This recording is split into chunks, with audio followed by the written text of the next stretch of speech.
જેમ્બોલા પ્રતાપસિંહ વખુબા, ગામ ખસ, તાલુકો રાણપુર અને જિલ્લો બોટાદ. બરોબર. આપણે કઈ કંપનીની ડ્રીપ કરાવી? પેરાગોન. બરોબર. ક્યારે કરાવી? પેરાગોન કર્યા પછી આપણે એક કપાસનો પાક લીધો છે, એમાં સફળતા પૂરેપૂરી પામ્યા છીએ.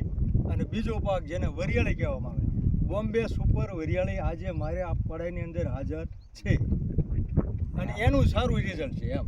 ને ડ્રીપ કરવાથી તમને આમ કેવા પ્રકારના ફાયદાઓ? ડ્રીપ કરવાથી તો પહેલું તો સાહેબ મારે એટલું જ કહેવાનું છે કે જો સજાગ ખેડૂત જાગે ને તો ઘણા બધા ખર્ચા ઘટે. કે આર્થિક જે વેરી નાખો છો નાઇટ્રોજન પડાઈની અંદર, તો એ 30% ખાલી નાઇટ્રોજન કામ કરે છે અને 70% હવામાં ઉડી જાય છે. તો ડ્રીપની અંદર ચડાવો, એમોનિયમ સલ્ફેટ ચડાવો કે નાઇટ્રોજન ચડાવો, ફોસ્ફરસ ચડાવો, તો એ પૂરેપૂરું વળતર પાકનું ખેડૂતને મળી શકે છે. ને બીજું કે આપણે પેરાગોનની ટપક અહીંયા કરી છે, હાજી. તો કંપનીનો મટીરિયલ તમને કેવું લાગે છે? મારો કહેવાનું એક જ છે કે જે કંઈ હિન્દુસ્તાનમાં કંપની હોય એનો કોઈ હું વિરોધ નથી કરતો, પહેલો પ્રશ્ન મારો એ છે. પણ મને પેરાગોનની અંદર શાંતિ મળી છે એ 100%.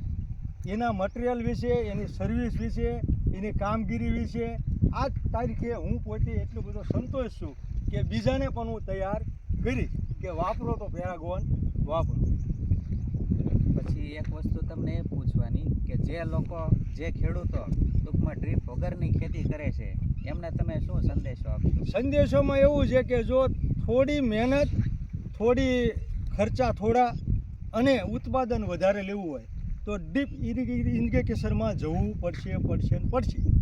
100% સફળતા પામી હોય તો ડ્રીપ વિના સફળતા ખેડૂત કોઈ દિવસ થઈ શકશે નહીં, કોઈ દિવસ એમ. કારણ કે પાણીની બચત છે, ખર્ચાની બચત છે, સમયનો અભાવો છે એ બચત છે, એટલે ઘણી બધી બચત મળશે એમ.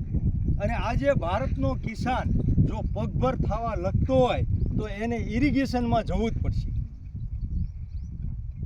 નકર ઇરિગેશન વગર કોઈ દિવસ પગભર થઈ શકશે નહીં. કારણ કે આજની તારીખમાં કિસાનને એ માર મોટો છે કે પહેલાં તો મજૂરી મોંઘી છે, જેને મજૂરી શબ્દ કહેવામાં આવે છે એ મજૂરી મોંઘી છે, તો એની સામે ફર્ટિલાઇઝર મોંઘા છે.